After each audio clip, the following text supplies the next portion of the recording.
Happy holidays, rich girls. Welcome back to the show. You're listening to the Old Money Podcast, and I am your very grateful host, Amber Frankusen, on the week of Thanksgiving, just jumping into your podcast player to spend some time with you to talk about something that I think is really important when we're building our lives and our legacies and our wealth. And we're going to talk today about creating multiple streams of income and what that might look like for you. So maybe through listening to this episode, you might get some inspiration, some ideas of businesses or things that you want to invest in coming up into the new year, as we're nearly 6 weeks away from the start of 2024. And I have a really fun episode coming up too. I'm going to tell you how I plan my year in 2024 in December and the things that I do. And I'm not talking about oversetting goals or stressing out or New Year's resolutions. No. You know, we're here to keep the cortisol low. We're here to talk about those kind of easy systems to put in place to really up-level our lives automatically as we turn the clocks into the new year. And I like to get that all done at the beginning of December so I can really chill during the holiday season and enjoy my champagne without worrying about anything at all. So today, I'm going to teach you one of the millionaire secrets to building wealth. We're going to talk about some of the foundations to financial freedom. And I also have kind of a fun little spiritual mix of something for you at the end of the show that's all about Feng Shui, which is something that I'm really interested in studying. I've always been really interested in it, but something occurred to me with this streams of income conversation that it might be relevant to you. So before we get into that, let me tell you about this week's Birdie and Bogey. My birdie for the last week was I got to go back to San Diego State and speak to a group of, I think, about 150 to 200 students outside on a beautiful fall day. I was on a panel with another girl named Carissa Stanton, who was so sweet. And we were asked questions from the Women in Business or Women in Leadership group about our journeys through building personal brands, starting businesses. And it was such an honor to go back to school and really be there as a relatable, honest kind of person that could sit in front of a crowd of students and be like, I know I might look older. I mean, I do have great Botox, but I know I might look older, be older, but it wasn't so long ago that I was in your shoes. And these are some of the things that I wish somebody would have told me then. And some of the most salient things that come out of that, first of all, I don't know about you guys, but I'm 100% that person where after I have a conversation with somebody or give a talk, I think, oh my God, I should have totally said this different thing instead, or this would have been a better answer. When I get caught on the spot with something, somebody's like, what's your favorite movie? I go blank. I black out. I'm like, I don't know. I've literally never seen a movie in my entire life. I could not name a movie if you paid me $100. I really struggle with being on the spot, which is so funny because I get put on the spot in these presentations all the time.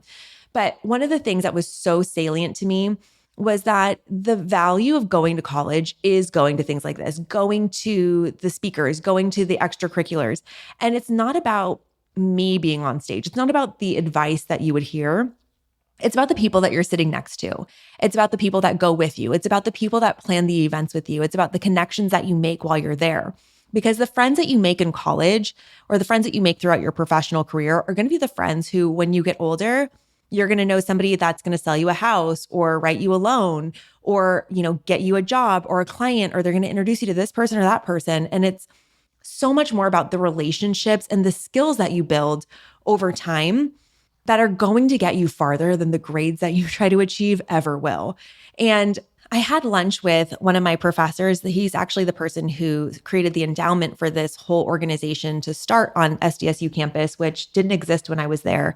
But he was my lecturer on sales in college. And I asked him, like, is it appropriate for me to say that grades don't matter when you're in college?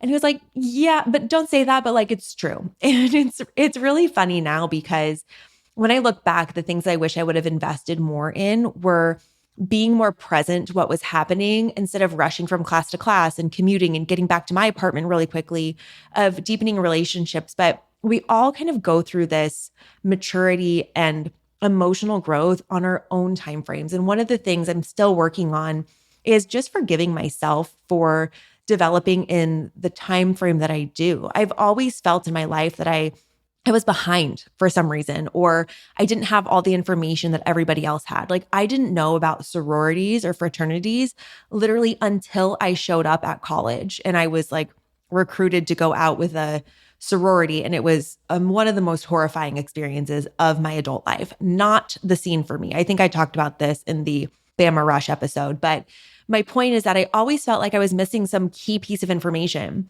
And like I say, like, it's not about me being on stage. If you're a San Diego State student listening to this, like, I'm not your ticket to greatness. Okay. You are your ticket to greatness. Your network is what value you can add.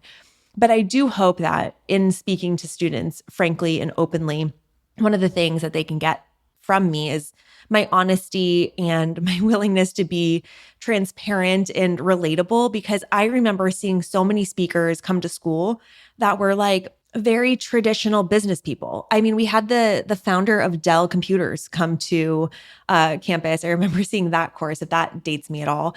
And, a lot of executives and people in business suits. And it just wasn't what I was after. I didn't know what I was after. And so exposure to different types of jobs, like now we have this creator industry, which we're going to talk a lot about in this episode.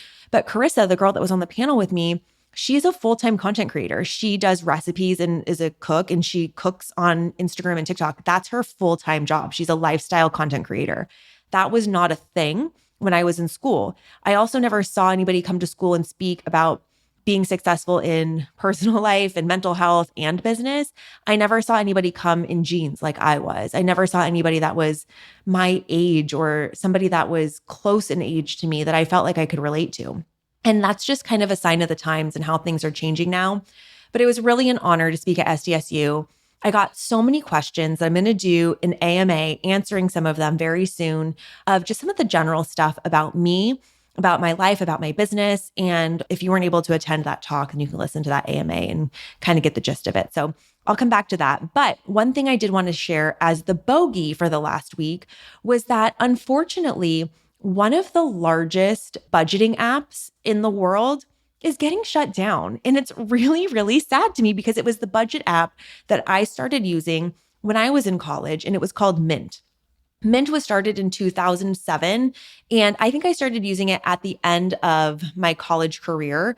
And what it was an app that automatically hooked into your bank account, and it would categorize your expenses or your things you spent money on to give you a report of where you were over budget, where you're spending more in different categories, et cetera, et cetera. And it would also warn you if you were going over on categories or spending more than regular. For me, at that time, I was using it to warn me if I was about to have an overdraft. That was where I was at. On that $0 budget, I never had any money. So it would track my monthly spending, and then it would give me a notification via email. I did not have a smartphone. I had a BlackBerry at this time. It would send you an email and it would say, hey, you're about to go over budget. So Mint was eventually purchased by Intuit, which is the same company that owns QuickBooks, and they are shutting down the program and trying to push their users towards Credit Karma. Now, I also use the Credit Karma service, but Credit Karma does not provide the budgeting features that Mint does. And so it's kind of a bummer, because I think they're just trying to consolidate their product stack. But Credit Karma is more about tracking your inquiries and your credit score, things like that. And Mint is really focused on actual budgeting. So I wanted to make a couple of recommendations for other budgeting apps if you were on Mint for tracking your spending. Now, really important, the word budget just gives me the ick. Nothing about a budget sounds good to me. What does sound good to me, and I steal this from Ramit Sethi from I Will Teach You to Be Rich, is a conscious spending plan. And what that means is that at the beginning of every single year, so this is one of the things we're going to talk about in December, we'll spend time mapping out my entire year. And I have a crazy spreadsheet that has every category. It's not crazy. Okay. I shouldn't overreact. It's got beauty. It's got health. It's got gas. It's got groceries, rent, etc. All my saving goals. It tracks everything in one spreadsheet. And I get to determine where I'm going to spend my money. And it's conscious spending plan, meaning I'm deciding to do with my money versus my money is limited and I'm like trying to stay within. It's like a mindset game for me of deciding where I'm going to put the money that I have available to me for the enrichment of my life. For example, one of the things that I'm taking out of my budget for 2024 are hair extensions. I'm done with hair extensions. It's so much money to continue to like move them up, get new hair, blah, blah, blah. And it doesn't really increase the value of my life. And my hair still always looks a mess. So that's getting cut out for me. Whereas when I have that, okay, now I know I can spend or I can reallocate those funds into something else that's going to give me a better ROI or more enjoyment in my life, like maybe our dining out budget or our vacation budget or whatever. It's a couple $1,000s a year that I spend on my hair that I'd rather have go somewhere else. So I manage everything manually on a spreadsheet. So that's what I'm doing on my money date every month. I download everything from Chase or Wells Fargo or wherever I have my money, and I'm looking at where I'm spending it by self-categorizing. And then I will put all of my different expenditures in different categories and transfer those amounts into my spreadsheet. I do this manually because for me, this is me being a steward of my money and really being close to it and intimate with it. But I have also used some of these apps in the past that I think are really helpful. And I wanted to, again, make 2 recommendations for you of things you could try if you want a system to automatically record your different spending habits. So the first one that I really like that I looked into is Monarch Money. The challenging thing about budgeting apps is there's usually a fee with it. This one is $99 a year. But if you're going to actually use it and you're going to leverage it to help improve your financial position, put it into your conscious spending plan. The thing I like about Monarch Money, and the reason I looked into it originally, is because it can track both individual and joint accounts, and it will categorize everything for you. And then the other thing is that it has all of these third-party aggregators. So it can pull your information from multiple different credit cards, multiple different banks. It tracks your interest. It can track your stocks, your investments, all the things. So you really get an at-a-glance net worth picture. The other system, which would be a good replacement for Mint if you were using it, is YNAB. And I have used this program before, and I really liked it. YNAB stands for You Need a Budget. So it's YNAB. It's also $99 a year. And the thing that I like about YNAB is that it really helps you look at irregular spending and then prepare for it. So it basically creates earmarked funds for you so you can save a little bit every single month. It's the automatic version of what I talk about in episode 5 of Afford Everything That You Want. And it's the same type of thing. It allocates your spending. It tells you where your money's going. It's another really good opportunity. I don't know if I already said this, but it's also $99 a month. So if you guys are interested in how I manage my money or how I run my budget, will you let me know if it's worthwhile for me to spend time creating some sort of like Google Doc for you or a template? Let me know. In the meantime, YNAB and Monarch Money are 2 of the favorites that I have found to replace Mint, and rest in peace, Mint. Thank you for your service. So let's get into the meat and potatoes of today's episode, which is all about creating multiple streams of income. So to back it up a little bit, there are some foundations to financial freedom that I think are really important to just mention again at the top of this conversation. And I've gone through these before, and they've ebbed and flowed a little bit. And the thing is that most of the traditional conversation about money is that to build wealth, you have to create it, keep it, and protect it. Okay, we get it. So the things I'm adding onto that conversation are you have to have the right mindset. You have to be able to treat your life as a business, treat yourself seriously, understand why building wealth is of benefit to you and to the world so that you can build wealth without having these outdated mental models or old money stories in the way of your success. It's going to just be so much easier and more effortless if you have the right mindset going into it. And you also have some of those knowledge keys, right? Like knowing that you're going to play the long game.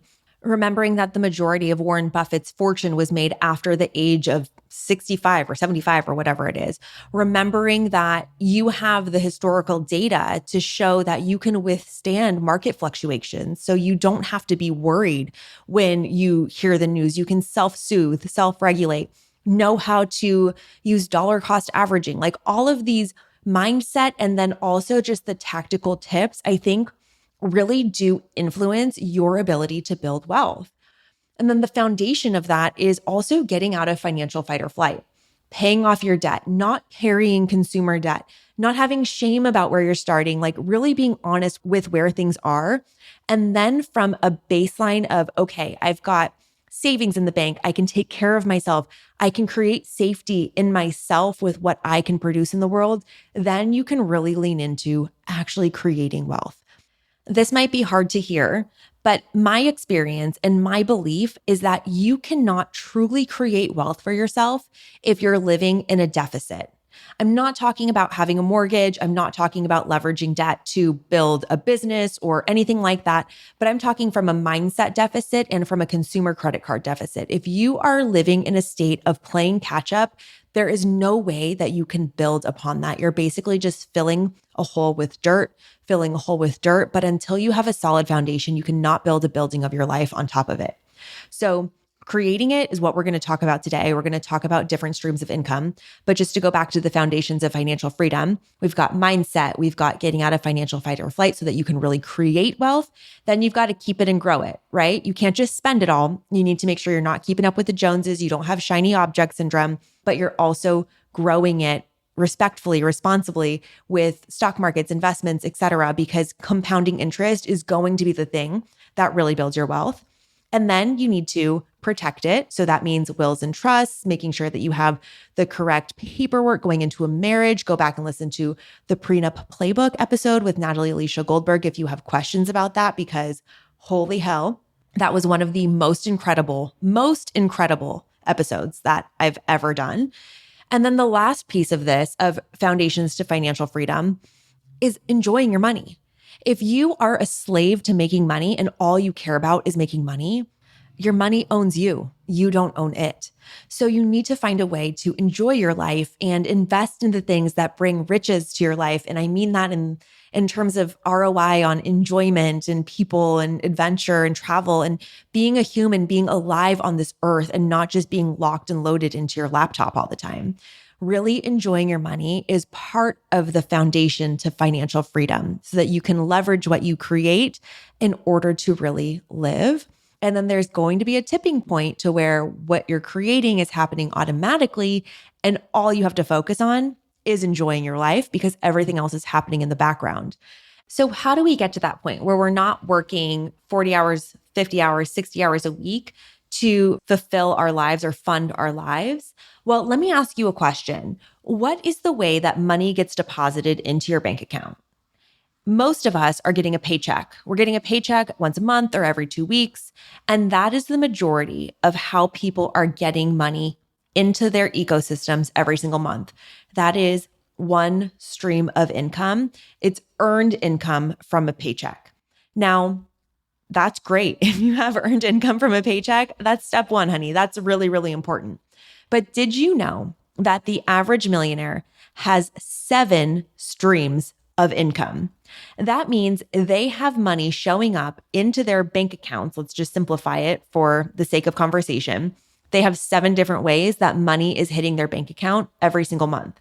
According to the IRS, most millionaires have 7 income streams, and they are, number 1, earned income from a paycheck. We talked about that. So that's working for a company and getting a paycheck.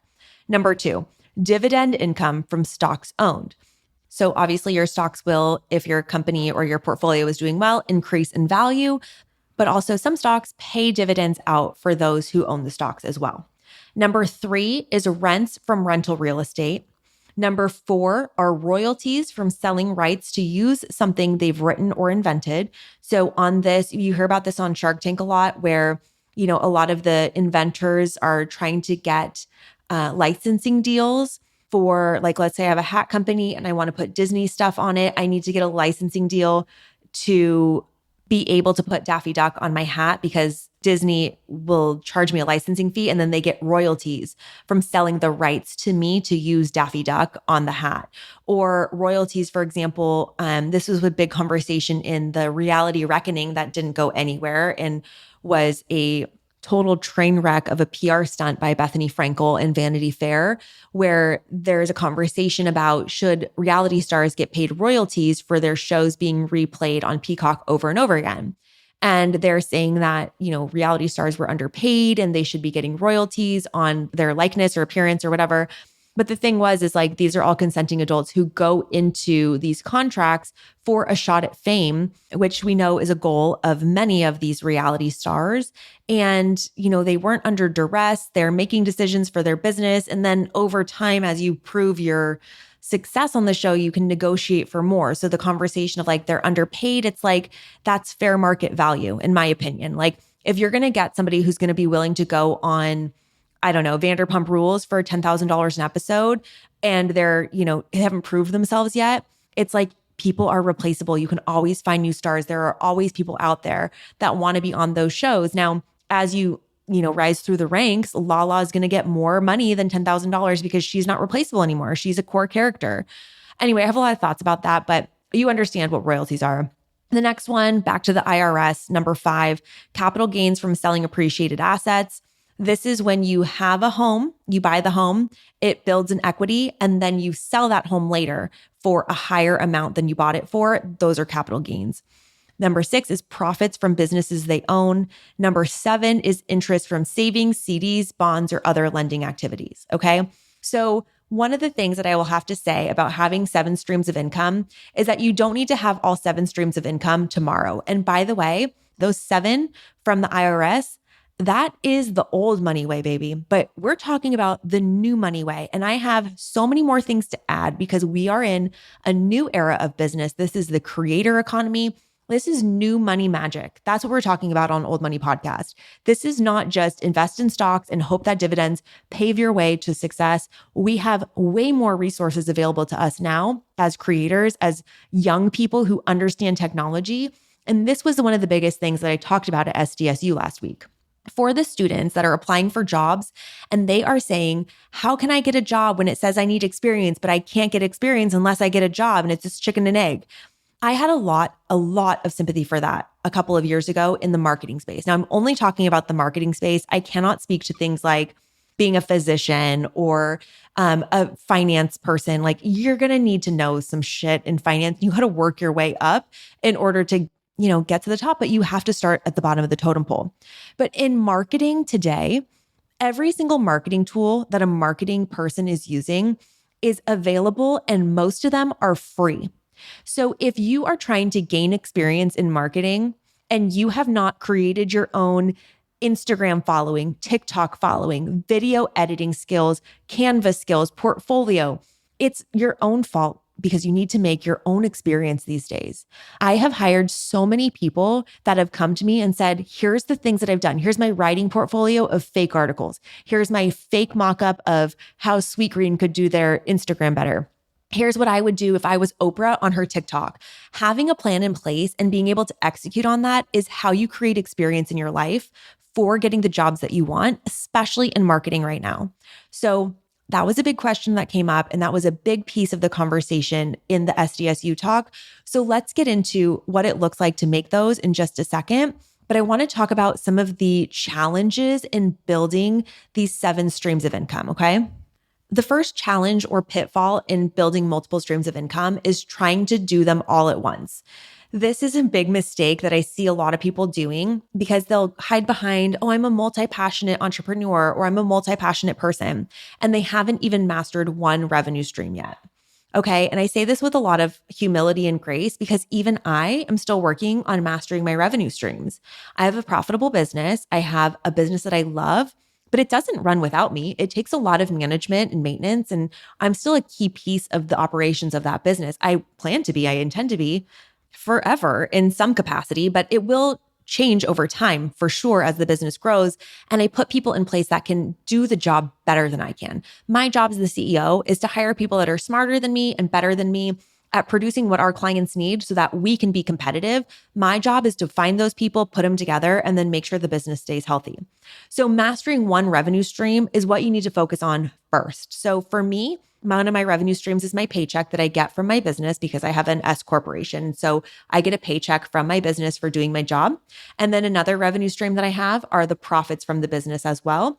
As the sole owner of the entity rather, those profits are mine to do with as I please. However, most of the profits that I make are reinvested into the business or into myself. So that's 2 revenue streams right there. If I tried to go start a podcast at the same time that I was starting my business, and I also tried to go flip and fix a house at the same time I was starting my business, and then I was also really focused on building my stock portfolio, I would be chasing 1,000 squirrels. And the thing about chasing squirrels is that if you chase too many squirrels, you literally never catch one. That's an old proverb that I totally botched. But the thing is like you need to focus on one thing first to get that train on the track, and then you can go to the next thing. So for those of us who like to get our hands in a lot of different honeypots, I caution you, don't spread yourself too thin. because you really need to master something first before you move on to the next thing. So, for example, if you're going to focus on building a stock portfolio, get it done, get it dialed, get it automated, get that in a way that is running on its own. So then you can put a pin in that and go to the next thing, which is starting a podcast, starting a YouTube channel, monetizing it, and creating another stream of income. Okay, so the second pitfall of creating multiple streams of income is being overly focused on what other people are doing. This is huge, I think, especially for the younger generation, of seeing other people out there and getting really jealous. Oh, that girl is a content creator on TikTok. I could be doing that too. Oh my goodness, that person just started a business. I should be doing that. What are they making? And here's something that I really hate right now is this glorification of revenue numbers on the online space. So I'm talking a lot about content creators, about online coaches who flex on how much revenue they've made. Revenue is just one metric of your business, and it's not the most important one. Profitability is. There is an online creator, and I've never paid for any of her stuff, but I've definitely listened to a few podcasts she's been on. I follow her on Instagram. She claims that she's made $70 million in revenue through her online coaching business in the last 5 years. Now, that is an insane claim. Good for her if it's true, but it's also not the whole picture of her business. And I think it's really bizarre to flex with revenue or flex with income. I even think it's a little tacky to flex with your possessions online. So that just, take me with a grain of salt of like what I think is appropriate. And maybe you disagree. This is like the new world of money and we're doing more transparency. But for me, it's not about being secretive or private. I'm all about transparency. But what this does is it creates an obsession with other people's incomes, with other people's programs, with other people's stuff. And what I'd rather have happen is that we focus on our own stuff, our own passions, our own way of adding value and putting those blinders on to just focus on our own paths. So what's happening with these people glorifying revenue is that they're using it as a marketing tactic to sell you their programs. But their programs are just the way they've done it. It doesn't mean that you can't also create a program on your own. And listen, there's a lot of value to getting mentorship, getting training, understanding how the program works. That's for sure. But I think sometimes when we have these big revenue numbers, it's going to skew how we would invest in things because we see, oh, if they could do it, I could do it as well. Okay, the third pitfall of creating different revenue streams is one that I see so often, and I want to dispel a fact right now. Passive income is not a thing. Tim Ferriss wrote a book, 4-Hour Workweek, in, 2007 or something. I was for sure in college when I was obsessed with Tim Ferriss. And 4-Hour Workweek, even though he pared his work down to 4 hours a week, his passive revenue stream still took maintenance and management. And that was back nearly 15, 20 years ago when there was much less competition and saturation in all of these spaces. And it was easier for him to do little maintenance because there was less competition. So now if you're looking at doing a course or a membership or something like that, it's not going to be passive income. You cannot just set it and forget it and then never touch it again. And the reason for that is because consumers are smarter and they want more out of what they're investing in. So if you think you're going to do a course one time and then never update it again, you're mistaken. You're going to need to be able to market it every year when you do a launch. You're going to need to update it. You're going to need to make it competitive against what new information there is or new modalities or whatever it might be. So passive income is really not passive. Even if you have something that's Amazon dropshipping or whatever it might be, you still need to maintain your business. I do not believe that any income is truly passive. Even your savings accounts, okay? That's passive income in a way that, I'm getting automatic payments of interest every single month, but it's my responsibility to make sure that my money's in the right accounts, that it's allocated correctly, that I'm not carrying too much cash, I'm not overinvested in different things. The more income streams you have, the more responsibilities you have. So people who are looking for a get-rich-quick passive income path, I don't know that that's fully available to you, but I will tell you there are a lot of ways to make money these days that are much easier than slaving away 100 hours a week at your job, okay? So the last thing I want to say as a pitfall too is don't be a victim of shiny object syndrome. If you are a magpie and every time somebody gives you a new business idea, you start something new, this is not for you. Going back to the first pitfall, you've got to focus on mastering one revenue stream first and not get distracted by all of these new opportunities, because there's always going to be a new opportunity to invest in a new product, start a new business, partnerships, etc. You've got to stay really focused. So that's just something to keep your eye on. Get your champagne at the press of a button, thanks to today's sponsor of the show. I'm so proud to announce the Old Money Podcast is now an affiliate for Drizzly. Drizzly offers convenient delivery options for beer, wine, and liquor, great for sending a gift, ordering for a big event, or ordering in for a casual night at home. You know how it is. It's been a long day. You need a little bit of wine, a little bit of Housewives, and there's nothing in the fridge. That's when you need Drizzly. To get started, download the Drizzly app, then search through all the selections of beer, wine, and spirits, pick your drinks, press order, and then boom, drinks at your door in under 60 minutes. Drizzly partners with retailers in your area, which means you get to support local businesses every time you order, which we love.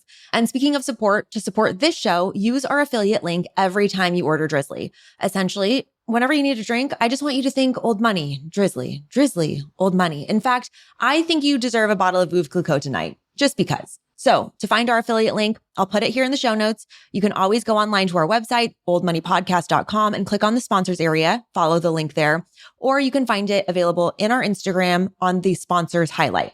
And remember our mantra, you deserve champagne, so use Drizzly. Support Old Money, Drizzly, Old Money, Drizzly, Old Money, Drizzly. So as we've talked about the old school ways of creating 7 streams of income, which earned income, rents, dividend income, capital gains, royalties, profits, interest from savings, etc. Let's talk about the new rules to building 7 income streams, because I have a lot of ideas for you and I want to run through them. I'm going to start with the very bottom of things that you've heard about that are not necessarily things that I recommend. But again, this is not investment or legal or business advice. This is just a girl who's seen some things on the internet and has some things for you to think about. So let's talk about the least valuable things that you should maybe not be investing in, which are new ways to create money, but are they really? So the first one are really obviously MLMs. Okay. Don't do it. I'm not going to do an episode on MLMs. You guys know that these are, for the most part, really hard to be successful in. And MLMs, they're now calling themselves network marketers. And certainly there are many people that have done very well through network marketing. Maybe you're just, a Rodan and Fields person and I'm going to message you for my lash serum, or I'm, a big Isogenics person and I continue to order my protein powder, whatever it might be. I'm just warning you, it's very hard to make a living through MLMs. And they are born on this lottery ticket idea that this is your path to success. Because look at those diamond star, 9-figure business salespeople, whatever they call them. That's not likely to happen in MLMs that have been established for a very long time. And multi-level marketing is actually very, very involved. It's a lot of work to build a network. It's also a lot of posting. It's a lot of communication. And from what I've seen, it's a lot of toxicity, both in the interpersonal dynamics of the MLMs, but also in, I know a lot of people who have been involved in MLMs and they say the way to do it is just to buy followers on Instagram. It's just to show the purses that you buy and go on these vacations and make sure you post about how much freedom you have. It's not sustainable for the long term. And it's also incredibly inauthentic, in my opinion. The other things that I would watch out for are these new MLMs, which are, for example, the new courses I see all the time, which is like how to be a millionaire from Amazon drop shipping. If you sell this butter container that you buy on Alibaba, you're going to be a millionaire and live in Miami in a high rise and drive a fast car. It's like these are the new hacks that people are selling out there for a way to build financial freedom. And yeah, just the same way you can make money from an MLM, you can also make money from doing things like this. But is it the right return on investment? That's not something I can tell you for sure. I'm not interested in Amazon dropshipping. That's not something that speaks to me, but maybe it's something that speaks to you. I just think there's other opportunities here to really, really build wealth. That seems like a flash in the pan to me. The next thing, which again, lower on the list of the least to most upside, is leveraging the gig economy for more income. With the gig economy, I really warn people, whether it's Airbnb, Turo, doing Instacart, anything like that, where you're loaning out something that you own, an asset that you own, or you're really spending your time doing something for someone else. You might be a third-party independent contractor, which means that you get to set your own time and hours and you have control of your schedule. you're still working for somebody else to achieve their goals. And also, a lot of people do a really bad job calculating all of the hidden costs that come along with doing these things. For example, if you're going to do Uber driving, what's the wear and tear on your car? How much more often are you going to have to get your tires rotated, changed, your oil changed, your fluids changed? You're putting a bunch of miles on a vehicle that you might need for other things. Are you calculating that in to the rate that you're getting per hour? Or are you just kicking the can down the road and ignoring that? Turo is another interesting one. This is where you can rent out your car for other people to use instead of them doing a rental car service.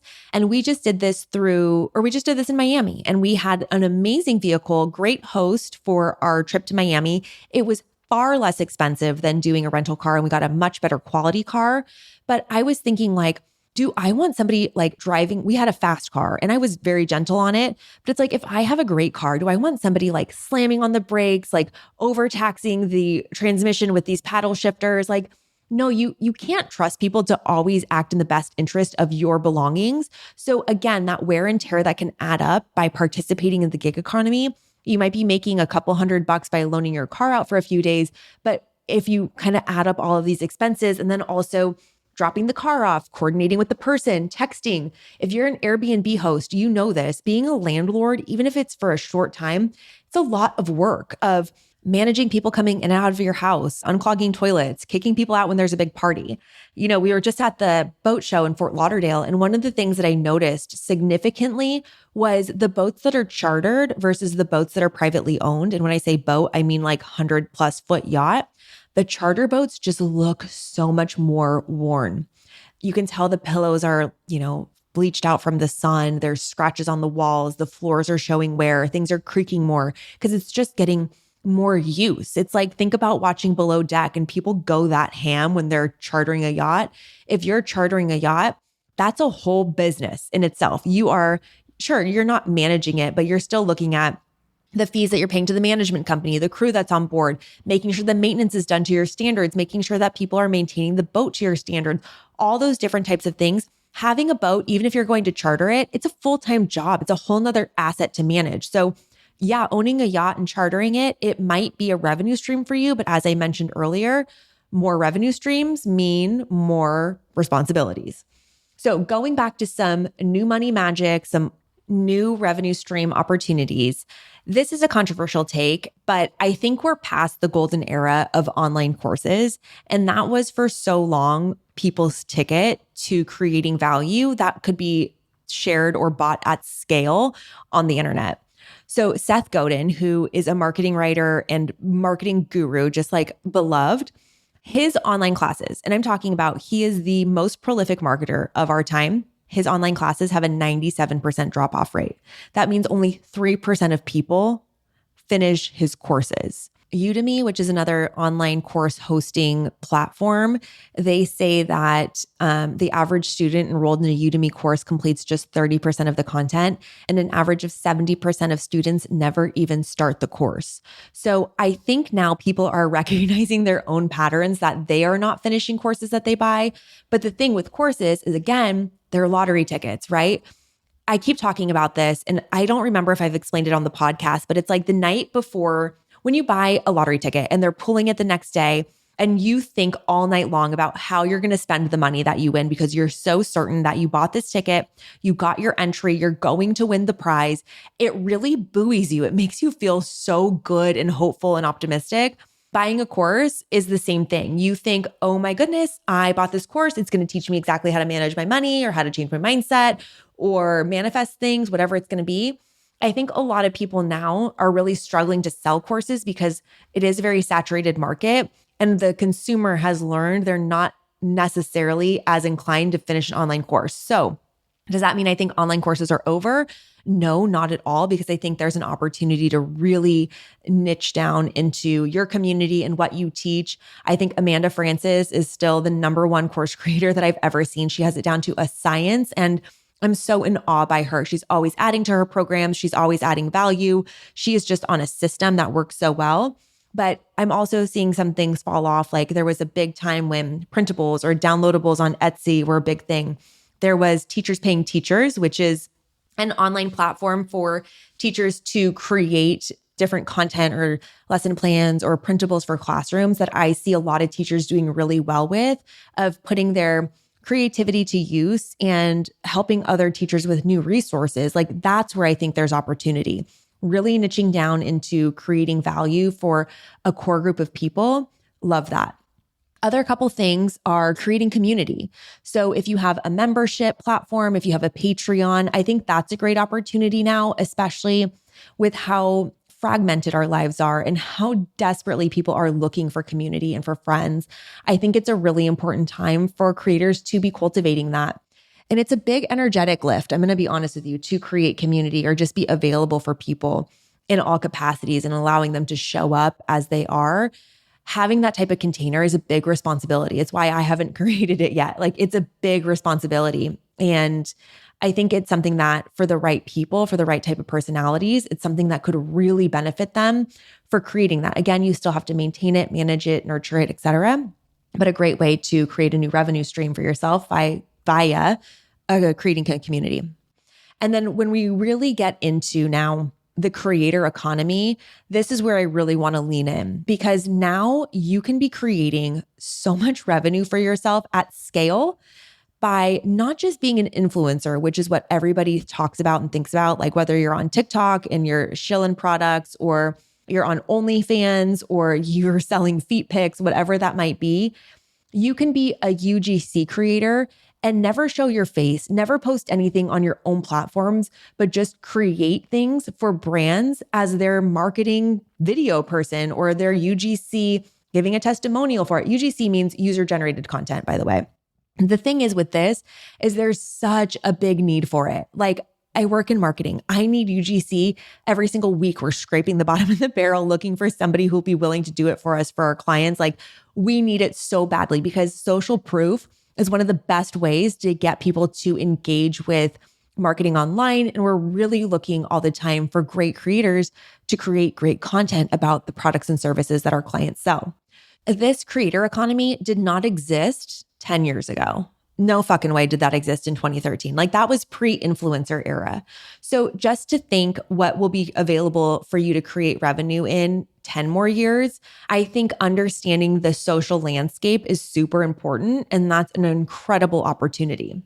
And then the next thing that I have to say is, starting a business or a side hustle that's really about adding value to people's lives is what I believe to be the ticket, okay? You could have a couple of different types of business. You could have a service-based business. You could have a product-based business, a consultative business. Anything that provides value for others is how you're going to succeed in business. Business is just providing a solution for people who have a problem and the ability to pay. Let me say that again. Having a business is about providing a solution to people who have a problem and the ability to pay for somebody to solve that problem for them. So when you're able to create something that helps out somebody else's life, you're going to be able to exchange money for that value. I'll give you a really good example. People with really messy homes or really disorganized homes will pay professional organizers to come in and organize their stuff. In fact, I know people who have their professional organizers come in quarterly to clean and refresh and keep things nice and neat and organized and labeled or whatever it might be, because for them, it's easier to pay somebody to do it than for them to do it themselves. It's solving a problem and they have the ability to pay, right? And this dovetails really nicely with the more traditional streams of income, which again, profits from businesses that you own.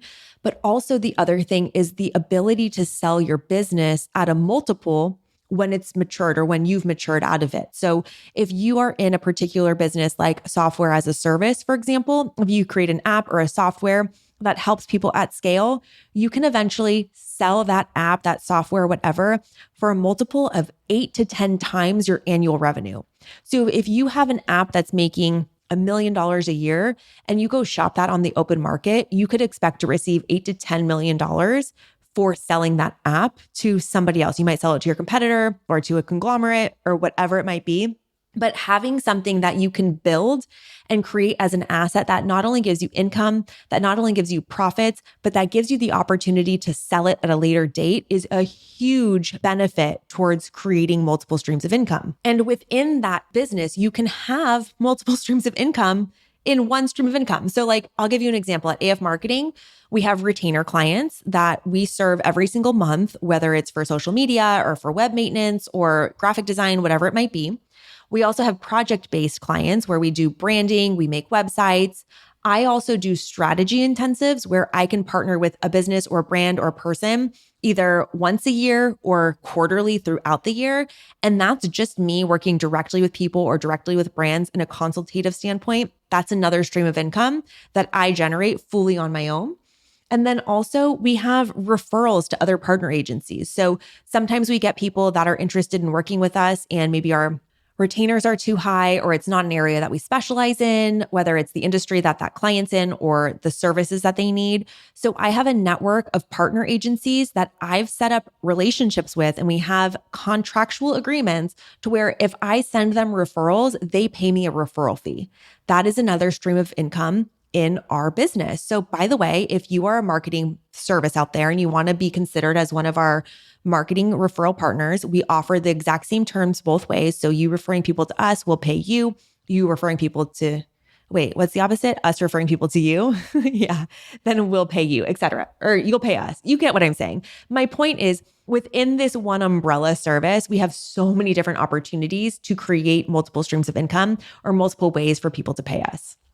Of course, going back to some of the traditional things as well, also just investing in paper assets, which are stocks, bonds, Bitcoin, whatever it might be, whatever floats your boat and fits your investment portfolio, or investing in real assets. So real estate, whether that's single family homes, multifamily homes, a multifamily syndicate, things like that. Just note that if you want to be somebody who gets rental income, there are so many hidden costs to homeownership, number one. But the hidden costs to being a landlord are far and away more costly than money will ever be. The headache, the time, and the effort of being a landlord, as somebody who's worked in property management and has been very closely intertwined with one-on-one rental properties, like, I don't know, just like really be in that, right? And then the other thing is too, as you invest in real assets, if you are a fix and flipper, like, honestly, nothing did worse for the real estate industry than Tariq Al-Musa or whatever that guy's name is from that freaking show on HGTV with the shoddiest fix and flips jobs, just the cheapest materials. I see them in San Diego all the time, these beautiful Spanish bungalow homes that have like a random floating cabinets in like a hallway that have no purpose being there. It's all Home Depot stuff. If you're going to be doing that as your job, I beg of you, just for the overall health of the real estate market in general, please do right by your buyers and only do it if you can really make an improvement into the home that is not just lipstick on a pig to make profit, but it's something that's going to increase the lifespan of the home in a meaningful way. Okay, so this episode, just like all of them, it's always running long. I hope you guys are liking these hour-long episodes because I just can't stop talking. But for our stock tip of this week, in the theme of multiple streams of income, I wanted to share with you something that I found recently that I've been practicing, and it's a Feng Shui practice, okay? And as you know, Feng Shui is the arrangement of things in your home based on different cardinal directions and ways that you can increase your luck and the qi, the energy that flows through your home to help you achieve the goals and the life that you want. And one of the things that I have been really focused on is being really conscientious of where my mindset is at any time of the day. So a lot of people like crystals, right? I have a couple of crystals that are sitting on my desk. And the thing is like, I don't interact with them much, but when I see them, the crystal acts as a talisman of a reminder of what I want to think about or my intention or my manifesting energy around that crystal. So for example, I have a selenite on my desk, and selenite's supposed to like cleanse your energy and protect you from bad juju, bad vibes. And so I keep selenite on my desk to like keep it nice and clean energetically, but it's not the rock that's doing that. It's my mindset. So every time I look at that rock, I check my energy and I'm thinking like, how am I handling things? Like, am I protected in my bubble of energy? Like, how's my vibe? It's not the rock that's doing it. It's the intention we put behind the stone that makes the magic happen for us, because everything happens internally. Our thoughts create our lives and totally inform how we show up in the world. So the thing that I found out in researching some Feng Shui as it relates to multiple streams of income was the stove. Okay, the stove in your kitchen represents your resources, your career, and how you can nourish yourself to have the most success in the world. How beautiful is that, right? So one of the things with the stove is they talk a lot about the position of your stove in your house, but I know most of us are not building a home right now. We're already living in one. So let's focus on what we can change. Number one, the amount of burners. So if at all possible, they say to avoid a small 2-burner stove, because in Feng Shui, more stove burners represent more opportunities and sources of wealth. This will translate to more prosperity and success in your career. So if you want to increase opportunities for wealth, you have to increase the number of burners. But more so than that, it says, and this is so me, stop using the same burner all of the time. I am that person. Okay. I'd like to know, here's a poll. What burner do you use? Because for me, it's bottom left every time I cook something. Bottom left every time. All the burners are the same size, like flame, but I still use the bottom left one every single time I cook, until I read this. Because what's happening for me is the talisman is every time I go to the stove to cook, I consider using a different burner, because it says being mindful of the stove and rotating which burners you use will make it a point to encourage you to become more aware, to help open your eyes to see more opportunities in your career and new sources of wealth. I love that. Again, the talisman. It's my responsibility to change my habitual patterns and make sure that I'm triggering myself with some sort of reminder to think open-mindedly, to think about opportunities. So every time I go to cook, and I go to that bottom left burner, I think, oh my gosh, one of my intentions is to create more streams of revenue for myself. Let me just go to the bottom right, or let me just go to the top left. And that is my reminder. And then I always spend just a couple seconds thinking about it and kind of checking my energy and realigning with my goals in that moment. So rotating the burners that you use is meant to signify inviting more streams of revenue into your life. And if there's anything I can give as a little bit of magic, a little bit of a hack on how to do this, A, use different burners. B, start figuring out how you can add value with your unique talents in this world to create revenue. That could be teaching courses, being a community facilitator, creating user-generated content, sharing the products that you love online, starting a YouTube channel, starting a podcast, investing, starting a business, a side hustle, anything like that. So I'm going to leave you with a question, and this is for my girls out there that are interested in creating multiple streams of income. Are you trying this and feeling like you can't get something off the ground? Are you interested in starting something, but you don't know what to do?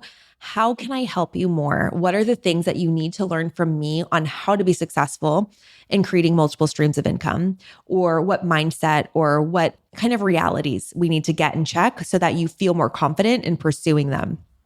I'll be very honest with you. The podcast is more than a passion project. It's me creating another stream of income. It's creating another way for income to flow into my life. Money is currency. Currency is like a current in a stream. I have to be like water and be open for money to flow to me. And if I never started a podcast, I would never have created an opportunity for money to flow to me. Granted, is this podcast profitable? Not yet. I'm spending way more on editing and just admin and software every month and the startup costs and getting the equipment and things like that. It's going to be a while before this podcast is profitable.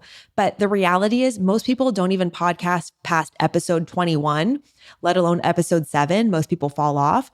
And I'm playing the long game. That's the Warren Buffett in me. I'm going to be podcasting till I'm dead, y'all. I'm in it to win it. I'm going to continue to do this forever. And I know that in time, it will be profitable. It is a revenue stream. It is creating money for me. I am making money off of this podcast, but I'm not making more money than I'm spending. That will come in time. So I just want to encourage you to not give up, to pursuing wealth, and who you become in the process, who I've become in the process of doing this podcast is beyond any riches that I ever could have put in my bank account. Like, I am a better person. I like myself more. I'm having more fun than I ever have. So it's about the process. It's about the journey. And I'm so honored to be on that journey with you. So like I said, let me know what it is you need help with in building your multiple streams of income in the next year. I'm so excited to take you through the end of the year, really lit up, and I don't even want to say motivated, just like aligned with really bringing your richest life to fruition in this new year. 2024 is our year, baby girls. Let's do this. Love you so much. I'll see you on the next episode. Bye. Feeling rich? I hope so. Thank you for joining me on this episode of Old Money. If you have questions you want answered, email me at oldmoneypodcast@gmail.com or hit us up on social. We are at Old Money Podcast, and I am at your service. If this episode spoke to you, inspired you, helped you, if you took a single note, it would mean the world to me if you could please just take a minute to rate and review the podcast. And if you're not doing so already, subscribe. And if you have friends who like getting rich, please share this episode with them, even if it's just on your Instagram story. And I'd love you more than Jeff Bezos loves Amazon Prime. Thank you so much, and I will talk to you on the next episode. Remember, I'm not your lawyer, I'm not your tax professional, and I'm not your financial advisor. The content presented in this podcast is intended to entertain, educate, inspire, and support listeners in their personal and professional development and does not constitute business, financial, or legal advice. In addition to that, this episode may contain paid endorsements and advertisements for products and services.